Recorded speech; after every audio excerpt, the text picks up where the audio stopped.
In this quick Blender tutorial, we'll create a simple 3D chair from scratch. Let's get started. First, delete the default cube by pressing X, then select Delete. Go to the Add menu, choose Mesh, then select Plane. In the right-hand panel, set the rotation X to 90 degrees. Press Tab, go to Edit Mode. Press 1 to view from front and scale it down. Then press 7, press E to extrude and drag it as desired. Now go to Object Mode by pressing Tab again. Go to the Modifiers tab, add a Bevel modifier, change amount to 0.02. Now, hide the plane in the viewport. Add a cube, go to Front View by pressing 1. Click Tab for Edit Mode and scale down the cube. Press 7 for Upper View, click Face Select, right-click and select Subdivide to 3 times. Now select these 2 points and press E to extrude and drag it according to your liking.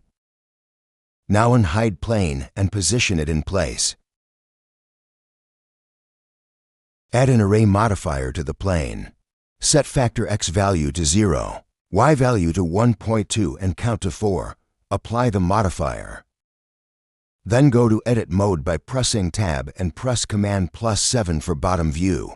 Now select these 4 points, then press E to extrude downward, forming the legs.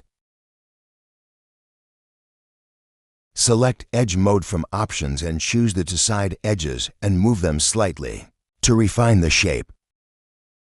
Now make changings according to your liking. Go to the Material tab, assign new materials. Select both objects, right-click and select Join. Adjust colors as you like.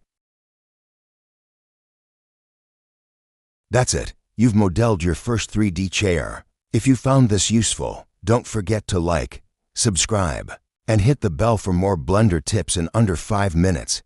Thanks for watching.